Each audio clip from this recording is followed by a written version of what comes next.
దేవుని పరిశుద్ధ నామానికి స్తోత్రం. ప్రియులారా, అందరికీ వందనాలు తెలియపరుస్తున్నాం. కేరళలో జరిగినటువంటి వయనాడ్ ప్రాంతంలో మరి కొండ చర్యలు విరిగిపడి వందలాదిగా ప్రజలు చనిపోయారు.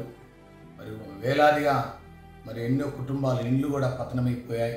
ఈ విషయం మనందరికీ తెలిసినటువంటి విషయమే. మరి ఈ నెల 25వ తారీఖున మరి నంద్యాల నుండి వయనాడ్ ప్రాంతానికి బయలుదేరి వెళ్తూ ఉన్నాం. ఇప్పటికే చాలామంది వారి యొక్క సహాయ సహకారాలు అందించారు.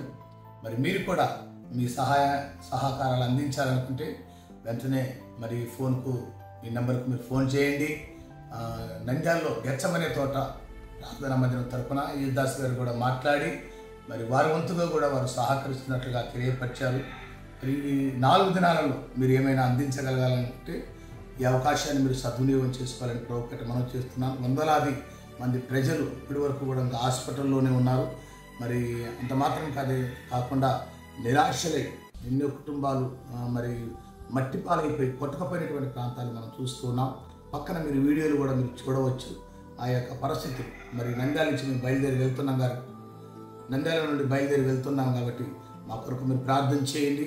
అంత మాత్రమే కాదు, అక్కడికి వెళ్ళిన తర్వాత మీకు విషయాలని కూడా యూట్యూబ్ ద్వారా ఫేస్బుక్ ద్వారా మేము తెలియపరుస్తాం. మరి కాబట్టి మీ తరపున, మీ కుటుంబం తరపున, మీ సంఘం తరపున, ఎవరి తరపునైనా కానీ సహకరించండి. ఒక హిందువు, ముస్లిం, క్రైస్తవులని కాకుండా మన మనుషుల మానవత్వాన్ని మనం చాటుకుందాం. మిషనరీలు ఆ రోజుల్లో మానవత్వాన్ని చాటుకున్నారు.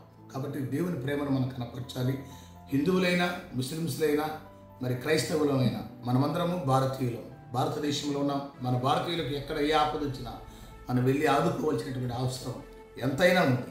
కాబట్టి ఈ విషయాన్ని దృష్టిలో పెట్టుకొని మీ వంతుగా సహకరించగలిగితే మరి మీ పేర్లు కూడా ఇక్కడ నమోదు చేయబడుతుంది, మీ కొరకు ప్రార్థించబడుతుంది. రాబోయేటువంటి రోజుల్లో అనేకులకు మేలు చేసిన వారు అవుతాం. God bless you. దేవుడు మిమ్మల్ని దీవించి ఆశీర్వదించునుగాక.